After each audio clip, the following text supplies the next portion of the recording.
السلام علیکم ورحمۃ اللہ وبرکاتہ ان الحمد للہ نحمده ونستعینه ونستغفره ونعوذ باللہ من شرور انفسنا ومن سیئات اعمالنا من يهده اللہ فلا مضل له ومن يضلله فلا هادی له واشهد ان لا الہ الا اللہ وحدہ لا شریک له واشهد ان محمدا عبده ورسولہ صلی اللہ علیہ وسلم لن ینال اللہ لحومها ولا دماؤها ولکن ینالہ التقوی منکم۔ عزیز ساتھیو، اللہ رب العالمین اپنے قرآن مجید کے اندر ارشاد فرماتے ہیں لن ینال اللہ لحومها ولا دماؤها ولکن ینالہ التقوی منکم، کہ اللہ رب العالمین کو نہ تمہارا خون نہ تمہارا گوشت، یہ کچھ بھی اللہ رب العالمین کو نہیں پہنچتا۔ جو چیز پہنچنی ہے وہ اللہ رب العالمین کے ہاں آپ کا تقوی ہے۔ تو محترم بھائیو، ہم جیسا کہ قربانی کر چکے، ہم نے بہت کچھ اللہ کی راہ کے اندر بڑے بڑے مہنگے بڑے بڑے جسم والے جانوروں کو خرید کر اللہ رب العالمین کی راہ کے اندر قربان کیا، لیکن سوال یہ ہے محترم بھائیو کہ کیا اللہ رب العالمین کو جو مطلوب تھا، کیا ہم نے وہ اللہ رب العالمین کی ریکوائرمنٹ کو پورا کیا کہ نہیں؟ تو محترم بھائیو، یقیناً جواب نفی کے اندر ہے کہ ہم نے اللہ رب العالمین کی جو مطلوبہ چیز تھی، تقوی تھا، ہم نے اس کو اختیار نہیں کیا۔ اس کی مین وجہ یہ ہے کہ ہر بندے نے قربانی پہ توجہ دی، لیکن اللہ رب العالمین نے قرآن مجید کے اندر ارشاد فرمایا کہ قل ان صلاتی و نسکی و محیای و مماتی للہ رب العالمین، کہ اے نبی محمد صلی اللہ علیہ وسلم فرما دیجئے کہ ان صلاتی، میری نماز۔ اب دیکھ لیجئے، جس نے 50,000 کا 50 لاکھ کا جانور قربان کیا ہے، لیکن اللہ رب العالمین نے اس کو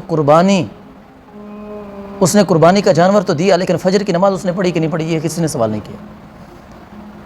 جس نے 25-30 ہزار کا بکرا چھترا قربان کیا، لیکن اس نے نماز پہ توجہ نہیں دی۔ کہ آیا ہم لوگوں نے پھر قربانی کے جانور ذبح کرنے کے بعد جو اللہ رب العالمین نے ہم سے تقوی کی امید، تقوی کی بنیاد ہم پر یہ جانور کو ذبح کرنے کے بعد رکھی تھی، کیا ہم نے وہ پورا کیا؟ آج بھی اسی طرح ہم گالیاں دے رہے ہیں لوگوں کو، آج بھی ملنے سے پہلے ہم ایک دوسروں کو گالیاں دیتے ہیں۔ اللہ کے نبی صلی اللہ علیہ وسلم فرماتے ہیں السلام قبل الکلام، کہ سلام کرنے سے پہلے، یہ بات کرنے سے پہلے، اپنی بات کو شروع کرنے سے پہلے، کلام کو شروع کرنے سے پہلے آپ سلام کریں،